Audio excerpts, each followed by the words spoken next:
Qed jagħmel ħsara lil Malta min qed jagħmel il-korruzzjoni u l-ħasil tal-flus u mhux minn dejjem jiddefendi isem pajjiżna barra minn xtutna wkoll.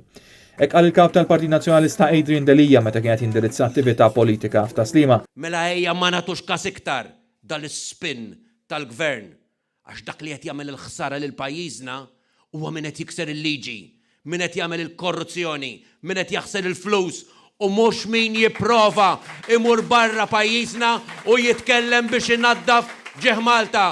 Il-membri parlamentari Ewropej tagħna qed jagħmlu ġieħ lil pajjiżna barra xtutna. Adrian Delija qal li l-Prim Ministru Joseph Muscat qed jinsisti li se joqgħod fuq ir-riżultat tal-inkjesta minflok jiddeċiedi li jiddefendi r-reputazzjoni ta' Malta u dan meta l-Prim Ministru stess qed iwaqqaf l-inkjesti bl-appelli.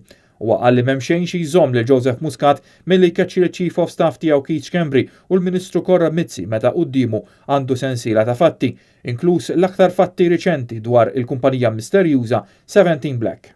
Kompla li kontrarju għal Keith Schembri u Corrad Mizzi, Adrian Delija qal li m'għandux jaħbi u m'għandux kumpaniji barra minn Malta u qatt ma ħasel il-flus u stieden il-Kummissarju tal-Pulizija biex jekk u meta jrid jinvestigah.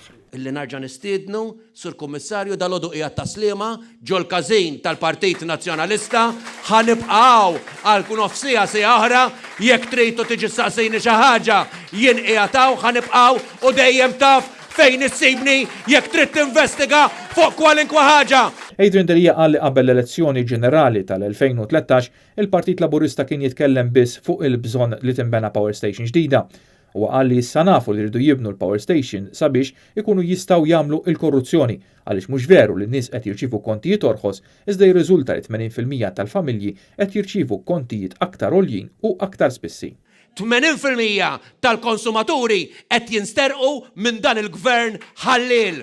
Mhux vera biex traħħas il-kontijiet ta' dawlu l-ilma, mhux vera raħħast il-kontijiet ta' dawlu l-ilma, għamiltu power station għax rittu tisirqu il-flus mill-bwiet tal-Maltin u għawċin. Adrian Delija qal li minn nhar it-tnejn se jibda jiltaqa' l-Kunsill Ġenerali tal-Partit Nazzjonalista li din is-sena se jkollu tema ġid għal kulħadd f'soċjetà li jimpurta. U l-Partit Nazzjonalista f'dan il-Kunsill Ġenerali ħajuri minn min jimpurtaħ, minn dawk it-63,000, minn dawk it-72,000 illi huma fil-faqar finanzjarju, illi żdiedu jgħid xjajt il-gvern b'10,000 ruħ fil-5 snin li għaddew. Il-gvern li rrid jerradika il-faqar u issa meta qed jara n-nies jgħixu fil-garaxxijiet qed jgħid tal-inqas irrid nara li ma jkollniex il-tfal foqra. Il-kap tal-Partit Nazzjonalista Adrian Delija qal li matul dan il-Kunsill Ġenerali il-partit se jkun qed jitkellem fuq 4,200 negozju li qed jalqu, 72,000 persuna li jinsabu fil-faqar finanzjarju u 3,200 li jinsabu fuq il-lista ta' stennija biex ikollhom fejn jgħixu. U qal li Gvern Nazzjonalista se jara li kulħadd ikollu saqaf fuq rasu u għejxin deċenti. Il-Kunsill Ġenerali jibqa' jiltaqa' kuljum minn nhar it-tnejn sal-ħadd 25 ta' Novembru bl-għeluq tal-aħħar sessjoni bid-diskors tal-kap tal-Partit Nazzjonalista Adrian Delija.